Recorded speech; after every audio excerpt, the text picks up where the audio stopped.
Hello chair आइए master साहब। कहाँ है किस जगह महामंत्री सुनो हमारी बात।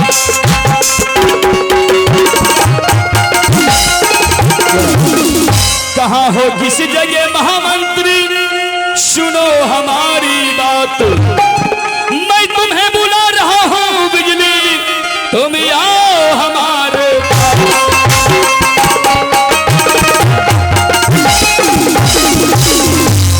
हमर राजा जी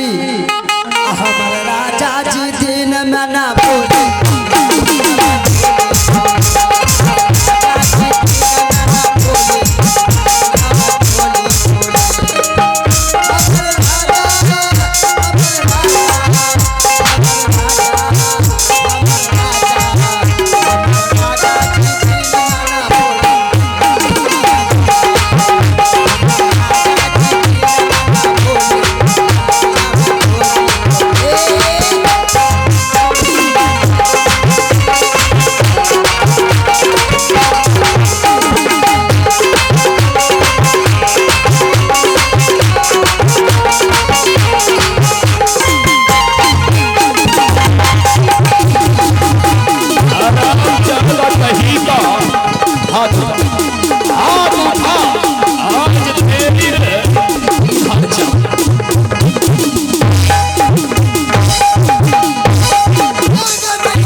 ज्यादा कहीं का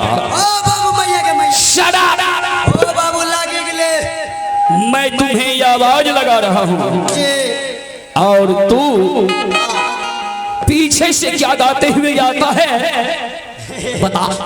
जी महाराज मत बोलिए। अरे रुकिए अरे बात जना हमरा मारता थोड़ा लहरा हम लोग का पते नहीं लगता है। ये लोग से मेरा आगे रहना चाहिए। हेलो चेक हेलो वन इधर भी देखें हुसी ले रहा है उसको थोड़ा और लीजिए कम कीजिए। City control hello check hello बिजली मैं दरबार में चिल्ला रहा हूँ और इस समय तू कहाँ चला गया था और क्या कर रहा था। महाराज अभी हम ले रहे थे उठ के बैठ के सुत के घुस के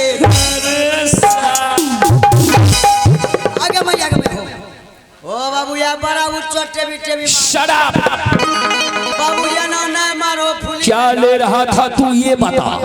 आप नहीं समझे क्या मैं नहीं समझा। जी महाराज हम संगीत का मजा ले अरे कमबख्त कहीं का ये बता या ना करता हूँ। जब तू संगीत में था तो बोलना चाहिए महाराज मैं संगीत में था। जी महाराज दरबार में आकर के डायरेक्ट कुछ से कुछ बक देता है। पकड़ करके मूड़ी तुम्हारा जो है पीछे मरोड़ दूंगा। बाबू तब मेला केना घूमबे। शट अप ये बता दरबार में सिंहासन नहीं है मेरा। ओ क्या सिंगापुरी केला सिंगापुरी केला क्या होगा। अरे केला नहीं रे कमबख्त कहीं का कुर्सी समझता है।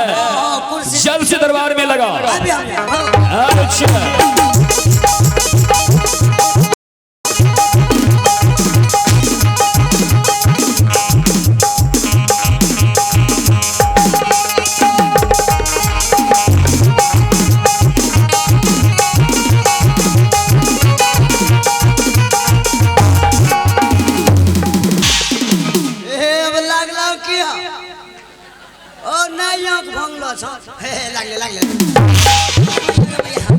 आराम ज्यादा कहीं का कुर्सी उठा करके दौड़ते हुए आ रहा है। आंख का तू सूरदास है तुझे कुछ दिखाई नहीं देता। अरे बाप राती भंगेरो भंग थारो जाइयो भांगे लागलो कमबख्त कहीं का ना हम ऐसे दौड़ते हुए क्यों आ रहा था। जी महाराज जब क्या हुक्म हुआ। अरे बिजली जितना जल्द दरबार में कुर्सी लाओ। तो जी महाराज हम हेलीकॉप्टर से गए। अच्छा एरोप्लेन तुरंत से यार अरे शट अप और लगाइए तो चल सबसे दरबार में कुर्सी को लगा नजर लगे और बिजली सबसे पहले तू जरा शीत और बसंत के बारे में बता। जी महाराज शीत बसंत के बात मत कीजिए। तू जानता है जब भी मैं दरबार में आता हूँ तो सबसे पहले मैं शीत और बसंत को देखना चाहता हूँ। जी महाराज लेकिन शीत और बसंत भी नहीं आया और तू भी दरबार से फिर आता। जी महाराज शीत बसंत यहाँ नहीं है। कहाँ गया? शीत बसंत गया है वहाँ पुल्ली डंडा खेलने के। Shut up! पुल्ली डंडा? हाँ महाराज। कौन कहा? हमने कहा। तू? तो तू समझाया नहीं उसे? बाबू हमें जैसा समझावल गया नहीं। अच्छा कि रे रे रे तोरा है। हाँ? मारल रखे दी। एक को डंडा दिया नहीं तुमको? बाबू एक को डंडा नहीं दिल के तो एक ठुनका दे दे। Shut up! तू मेरे मुंह में मार करके बताएगा? आराम जावा कहीं का। ये भारत ऐसा करो आज तू हवेली से सबसे पहले महारानी को बुला। आज महारानी के साथ में शीत और बसंत के बारे में कुछ बातें करूंगा। तो जो आ गया महाराज जी अभी हम महारानी जी के पास जा रहे हैं। जय हो जय हो।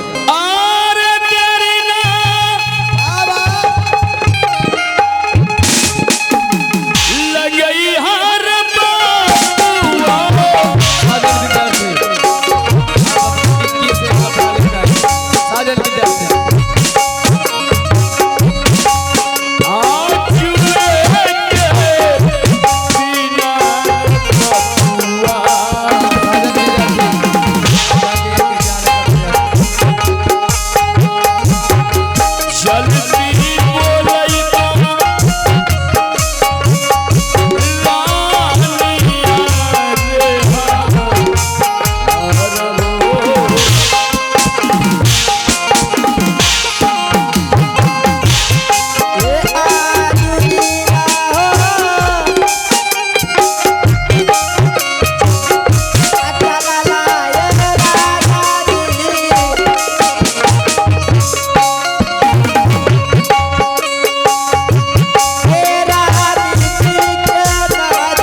आइए अभी अभी महारानी जी को बुलाएंगे और हम महाराज जी के पास ले जाएंगे।